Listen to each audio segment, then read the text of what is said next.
मेरा नाम सुशांत पाठक है। मैं क्लास 10th में पढ़ता हूँ और मैं धन्यवाद करना चाहता हूँ अपने फेवरेट टीचर अमित सर को कि उन्होंने हमें एक अपॉर्चुनिटी दी है कि मैं स्वामी विवेकानंद के बारे में कुछ बताता हूँ। स्वामी विवेकानंद का जन्म 12 जनवरी 1863 के कलकत्ता प्रेजेंट डे कोलकाता में हुआ था। वह एक भिक्षुक थे और ब्रह्मचारी थे। वो अलग अलग देशों में जाकर जैसे लंदन और भी बड़े देशों में जाकर सनातन धर्म का और भारतीय कल्चर का प्रचार प्रसार करते थे। उनकी काफ़ी सारी क्वालिटीज थी जैसे कि जिन क्वालिटीज के कारण आज काफ़ी सारे हमारे यूथ मोटिवेट होते हैं। भारतीय गवर्नमेंट ने उनके बर्थडे के दिन ही यानी कि 12 जनवरी को यूथ डे मनाने का फैसला लिया है, जिस कारण आज हम यूथ डे मनाते हैं। और एक बार की बात है जबकि स्वामी विवेकानंद लाइब्रेरी से बुक्स को सुबह ले जाते थे और शाम तक पढ़कर लाइब्रेरी में फिर से पढ़ा देते थे और वो सारी बुक्स के साथ ऐसा ही पढ़ते थे। एक दिन लाइब्रेरियन ने सोचा कि आखिर ये बुक ले जाते हैं और बिना पढ़े क्यों लाते हैं, तो उन्होंने विवेकानंद को बहुत कहा कि आप बुक ले जाकर बिना पढ़े क्यों लाते हैं। तो उन्होंने कहा कि मैं ये बुक पढ़कर ही लेता हूँ। और जब लाइब्रेरियन ने उनसे उस बुक के अंदर से एक दो प्रश्न पूछे तो वो जानकर हैरान हो गए कि 700 पेज वाले बुक को वो एक दिन में ही पढ़ जाते थे। इससे भी उनकी एक क्वालिटी पता चली कि उनके अंदर लर्निंग पावर बहुत ही ज्यादा थी और वो मोटिवेट करते थे। साथ ही उनकी और सारी क्वालिटी थी कि वो डिसिप्लिन थे, वो अपने सारे कामों को करते थे। उनके पास उनका डेडिकेशन था। जैसे कि आप कोई उनके बारे में सोचता है तो उनके हवा और के बारे में पता चलता है। और यही सारी उनकी मेन क्वालिटी थी जो कि आज मुझे और यहाँ पे सभी लोगों को इंस्पायर करती है। उनका एक मेरा खुद का फेवरेट थॉट है कि हर चीज संभव है अगर आप व्यस्त हैं, पर वही सारी कामें असंभव होंगी अगर आपकी आलस्य से भरे हुए हैं। तो thank you so much. To give me a golden opportunity to say something about Swami Vivekananda. Swami Vivekananda का जन्म 12 जनवरी 1863 में कोलकाता में हुआ था। इनके पिता का नाम विश्वनाथ दत्त था और इनकी माता का नाम भुवनेश्वरी देवी था। इनके गुरु का नाम रामकृष्ण परमहंस था। रामकृष्ण परमहंस ने इन्हें स्वामी विवेकानंद नाम दिया था। और स्वामी विवेकानंद के जन्मदिन पर राष्ट्रीय युवा दिवस मनाया जाता है। स्वामी विवेकानंद के कुछ अनमोल विचार। खुद को कमजोर समझना सबसे बड़ा पाप है। तुम्हें कोई पढ़ा नहीं सकता, तुम्हें कोई अध्यापक बना नहीं सकता। तुम्हें कोई पढ़ा नहीं सकता, तुम्हें कोई अध्यापक बना नहीं सकता। तुमको अंदर से ही पढ़ना है। तुम्हारी आत्मा से अच्छा शिक्षक कोई हो नहीं सकता। मुश्किलों में पाँव दबाए रखिए, मुश्किलों में पाँव दबाए रखिए, मंजिलों पर आंखें टिकाए रखिए। लाख अंधेरा हो आपकी जिंदगी में, आप उम्मीदों का दीपक जगाए रखिए। लाख अंधेरा हो आपकी जिंदगी में, उम्मीदों का दीपक जगाए रखिए। Thank you. Have a nice day. बहुत ही शानदार। नेक्स्ट आपका। जैसा कि हम लोग आज यहाँ स्वामी विवेकानंद जी की जयंती मना रहे हैं और वो ऐसे महापुरुष हुए हैं जिन्होंने भारत देश को बहुत ही उपलब्धियों तक पहुँचाया और आध्यात्मिक गुरु रहे हैं और उन्हीं के बारे में आज हम लोग यहाँ पर एक्सेस हुए हैं। First of all, anyone wants to start to give me a golden opportunity to say something about Swami Vivekananda. Swami Vivekananda का जन्म 12 जनवरी 1863 में कोलकाता में हुआ था। उन्होंने ब्रह्म समाज को आगे बढ़ाते हुए उसकी प्रचार प्रसार की और जब एक बार वो किसी विदेश में जाकर भ्रमण कर रहे थे तो उन्होंने देखा कि तालाब के किनारे किसी पुल पे बहुत सारे लड़के जो है तैरते हुए छिलकों के अंडे में निशाने लगा रहे थे। पर उनके कई सारे प्रयासों के बाद भी वो उस छिलके के अंडे के छिलके को बहुत प्रयासों के बाद भी निशान नहीं लगा पाए। तब स्वामी विवेकानंद ने जाके कहा कि आप मुझे दीजिए, मैं इस पे निशाना लगा के दिखाऊंगा। फिर उन्होंने जितने बार भी फर्स्ट टाइम स्टार्ट किया उससे छिलकों के अंडों के छिलकों पर निशाना लगाना, और वो 12 बार किए और 12 बार उस चीज को टारगेट कर गए। फिर उन सब लड़कों ने पूछा कि आपने ये कैसे किया, हम इतने टाइम से प्रयास कर रहे थे लेकिन हमसे नहीं हुआ। तो उन्होंने बताया कि जब आप अपने गोल को अपना 100% फोकस देते हैं तो आप उसको पूरी तरीके से पा सकते हैं। If you give your 100% focus to your goal, then you definitely or surely achieve it. Thank you. First of all, I give a thanks for giving me a golden opportunity to say something about Swami Vivekanand. Swami Vivekananda ji का जन्म 12 जनवरी 1863 ईस्वी में कलकत्ता में British शासन काल में हुआ था। उनकी फैमिली बहुत ही लिबरल और प्रोग्रेसिव थी। उनके पिताजी विश्वनाथ दत्त जी हाई कोर्ट में एक लॉयर थे। उन्होंने भी लॉ की पढ़ाई की थी, परंतु उन्होंने 22 साल की उम्र में अपना घर छोड़ दिया और उन्होंने सन्यासी का रूप धारण कर लिया। एक बार की बात है जब वह शिकागो भाषण के लिए जाने वाले थे और उनके गुरु श्री रामकृष्ण परमहंस जी उनके साथ नहीं थे, तो उन्होंने उनकी पत्नी श्रीमती शारदा माँ के पास गए और उन्होंने उनसे कहा कि आप मुझे आशीर्वाद दीजिए। शारदा माँ ने कहा कि तुम कल आना, और वो कल आए। शारदा माँ अगले दिन रसोई घर में थी। वो उनसे बोले कि आप मुझे आशीर्वाद दीजिए। तो शारदा माँ ने कहा तुम मुझे वो चाकू उठा के दो। उन्होंने चाकू उठा के दे दिया। तो उन्हें आश्चर्य हुआ कि शारदा माँ ने ऐसा क्यों कहा। वो सोचने लगे कि इससे इसका क्या ताल्लुक, आशीर्वाद से चाकू का क्या ताल्लुक। और अंत में उन्होंने पूछ ही लिया कि आपने ऐसा मुझसे ऐसे क्यों कहा। तो उन्होंने कहा कि जब कोई व्यक्ति किसी को चाकू देता है तो मुट्ठी अपनी तरफ रखता है और उसकी धार दूसरे इंसान को पकड़ाता है, और तुमने जब मुझे चाकू दिया तो धार खुद पकड़ा था और मुट्ठी खुद मुझे पकड़ाया ताकि मुझे कोई कष्ट ना हो।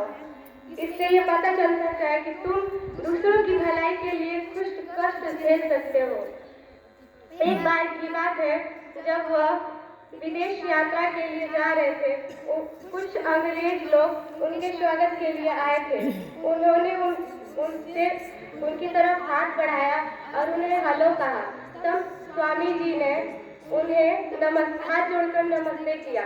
फिर उन लोगों में से एक ने सोचा शायद इन्हें इंग्लिश नहीं आती और उनसे पूछा आप कैसे हैं। स्वामी जी ने जवाब दिया आई एम फाइन। वो लोग बड़े आश्चर्य हो गए कि इन्होंने ऐसा क्यों कहा, और उन लोगों ने पूछा कि जब हमने आपसे इंग्लिश में बात की तो आप हमसे हिंदी में जवाब दिए, और जब हमने हिंदी में पूछा तो आपने इंग्लिश में उत्तर दिया। इसका क्या कारण है। उन्होंने कहा जब आप अपनी माँ को सम्मान दे रहे थे तो मैंने अपनी माँ को सम्मान दिया, और जब मैं आपकी माँ को सम्मान दे रहा था तब आपने मेरी माँ को सम्मान दिया। Thank you so much. Have a nice. बहुत ही शानदार इन्होंने एक तथ्य बताया, स्टोरी बताई, काफी इंस्पायरेशनल है। और अब मैं आगे अपने आदरणीय जेपी सर से रिक्वेस्ट करूंगा।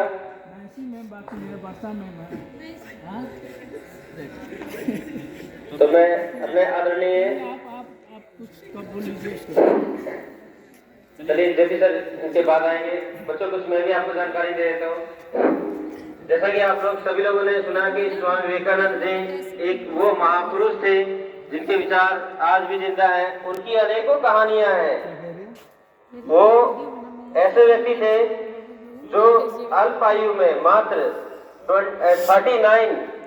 39 ईयर्स के अंदर वो स्वर्ग सिधार गए, और वो अपने मृत्यु को लेकर के हमेशा कहते थे कि मैं 40 वर्ष से अधिक जीवित नहीं रहूंगा।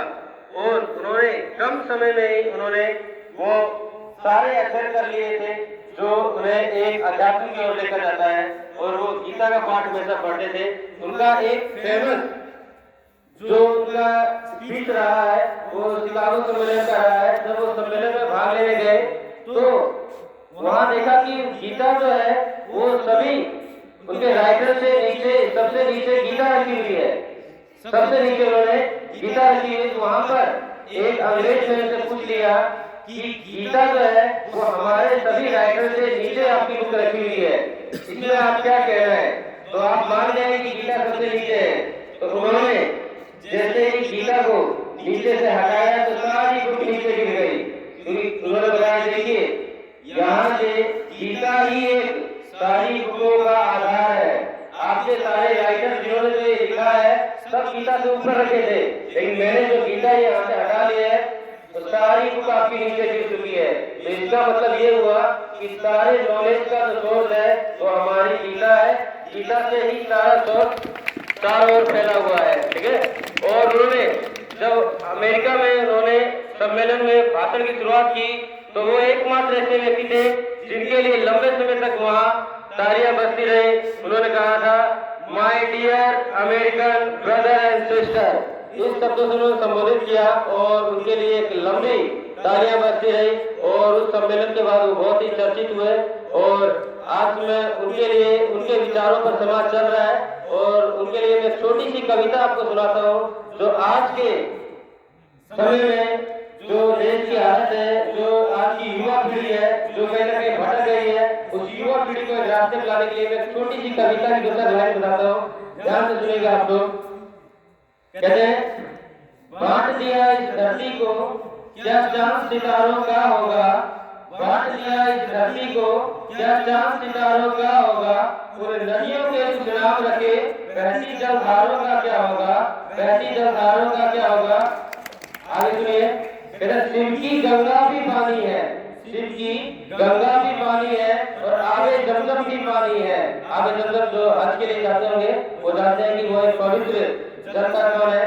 तो शिव की गंगा भी पानी है, आगे जमजम भी पानी है, मुल्ला भी पिए पंडित भी पिए, मुल्ला भी पिए पंडित भी पिए, पानी का मजहब क्या होगा।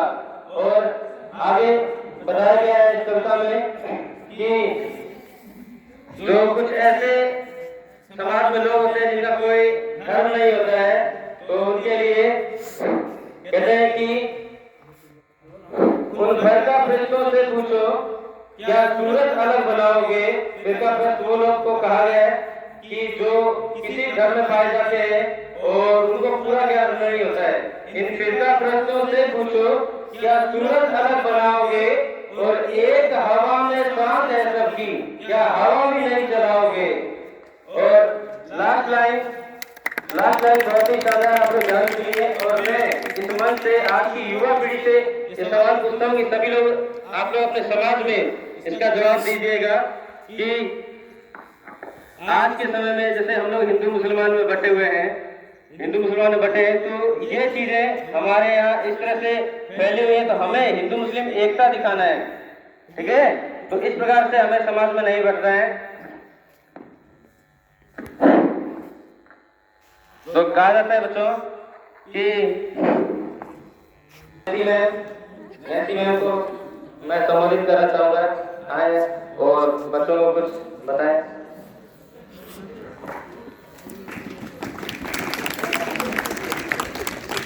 सबसे पहले मैं धन्यवाद करूंगी डायरेक्टर सर और अवनीश सर को, जिन्होंने इस सोच के साथ आज हमारे विद्यालय में यूथ डे के रूप में यानी कि युवा दिवस के रूप में उन्होंने संचालित किया। बच्चों के द्वारा भी हम लोगों को बहुत सारी चीजें सुनने को मिली, इसलिए ये पता चलता है कि आजकल हमारे बच्चे भी पढ़ने लगे है ना।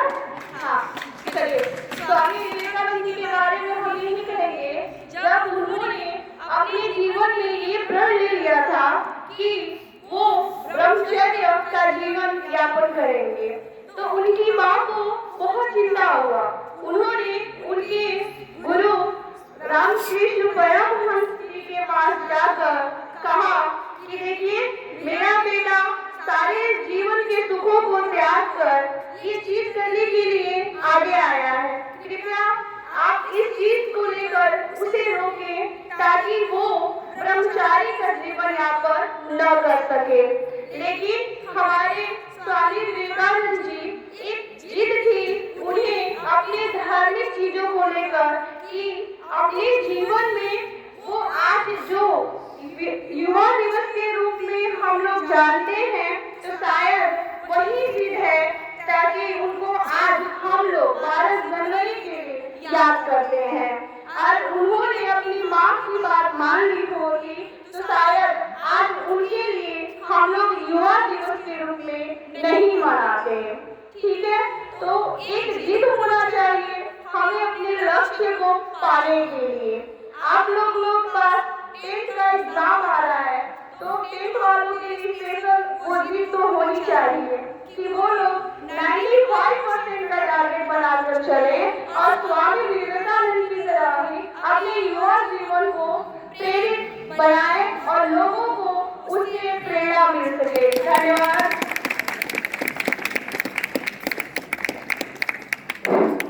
अब मैं कार्यक्रम के अंतिम समय पर अपने आदरणीय जेपी सर को रिक्वेस्ट करूंगा कि आए और आज महापुरुष की जयंती के शुभ अवसर पर अपने विचार रखें। तो प्लीज वेलकम, आप लोग तालियां बजाकर स्वागत करें।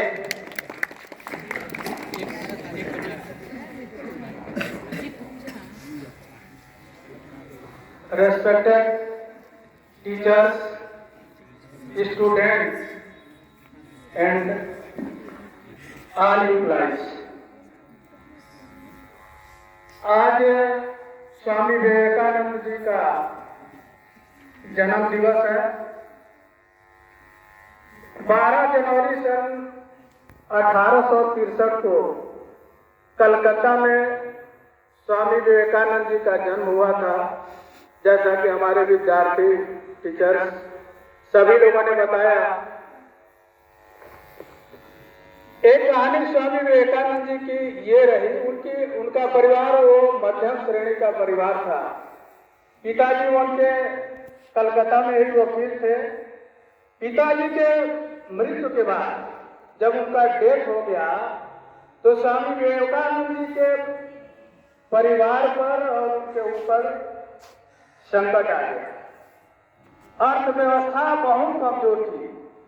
गरीब परिवार के थे स्वामी विवेकानंद जी, लेकिन बहुत प्रतिभावान थे।